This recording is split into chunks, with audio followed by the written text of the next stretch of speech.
খুবই একটি গুরুত্বপূর্ণ মন্ত্র নিয়ে হাজির হয়েছি। এই মন্ত্রটি খুবই পাওয়ারফুল মন্ত্র। এই মন্ত্রটি হচ্ছে পুরাতন কুফরি বশীকরণ মন্ত্র। এই মন্ত্রটি খুবই প্রাচীন মন্ত্র। এই মন্ত্রটির মাধ্যমে বর্তমানে যত তান্ত্রিক আছে তারা কাজ করে, তাদের গুরুরা কাজ করেছেন এবং তাদের গুরুরাও এই মন্ত্রটির মাধ্যমে কাজ করেছেন। এই মন্ত্রটি আমরা পেয়েছি আমাদের গুরুর কাছ থেকে, আমাদের গুরু পেয়েছে তাদের গুরুর কাছ থেকে। এইভাবে এই মন্ত্রটি আমাদের পর্যন্ত এসেছে ইনশাআল্লাহ। এই মন্ত্রটি খুবই পুরাতন মন্ত্র, এই মন্ত্রটি খুবই পাওয়ারফুল মন্ত্র। এই জন্য এই মন্ত্রটির মাধ্যমে যুগে যুগে যত তান্ত্রিক ছিল তারা এই মন্ত্রটির মাধ্যমে কাজ করে গেছেন এবং কি এই কাজের ফল আপনাদের দিয়ে গেছেন। তো প্রাণপ্রিয় ভক্তগণ, এই মন্ত্রটির মাধ্যমে যদি আপনারা সঠিক নিয়মে কাজটি করতে চান, অবশ্যই পুরো ভিডিওটা না টেনে মনোযোগ সহকারে দেখবেন। এই মন্ত্রটির মাধ্যমে কাজ করলে অবশ্যই আপনারা যাকে মনে প্রাণে চান, সারা জীবনের জন্য যাকে বশ করতে চান, যাকে আপনারা বিয়ে করতে চান, যাকে সারা জীবন আপনার করে রাখতে চান, এই মন্ত্রটির মাধ্যমে তাকে বশ করে আপনারা সারা জীবনের জন্য তাকে আপনার করে রাখতে পারবেন। সারা জীবনের জন্য তাকে আপনি পাবেন, তাকে বিয়ে করতে পারবেন বা সারা জীবন তাকে আপনার বশ করে রাখতে পারবেন। সারা জীবনের জন্য সে বশ হবে। আপনি তাকে বশ করার সাথে সাথে সে যে অবস্থাতেই থাকুক, যেখানেই থাকুক, যে স্থানেই থাকুক, আপনার কাছে ছুটে চলে আসবে। তো প্রাণপ্রিয় ভক্তগণ, এই জন্য পুরো ভিডিওটা মনোযোগ সহকারে দেখবেন। কোন নিয়মটা বলতেছি এবং কিভাবে বলতেছি ঠিক সেইভাবে কাজটা করবেন, অবশ্যই ফলটা পাবেন। তো প্রাণপ্রিয় ভক্তগণ, আমি মন্ত্রটা আপনাদেরকে বলে দিচ্ছি। স্ক্রিনে আপনারা যে মন্ত্রটা দেখতেছেন এটাই পুরাতন কুফরি বশীকরণ মন্ত্র।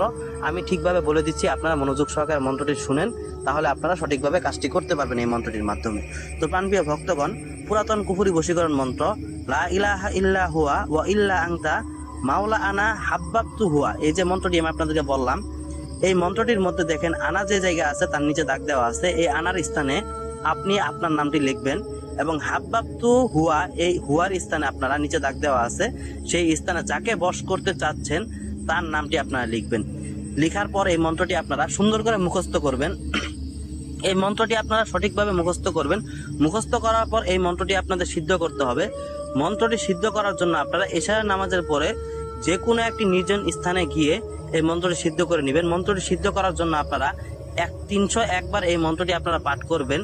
মনোযোগ সহকারে পাঠ করবেন, এক দিলে এক ধ্যানে এক মনে পাঠ করবেন, তাহলে এই মন্ত্রটি সঠিকভাবে সিদ্ধ হবে।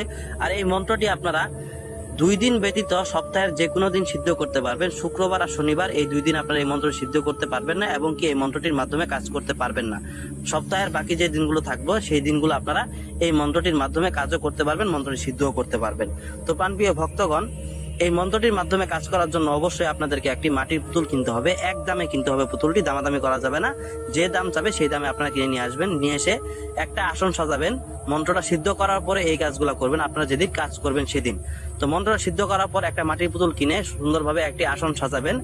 আপনারা মধ্যরাতে কাজটি করবেন।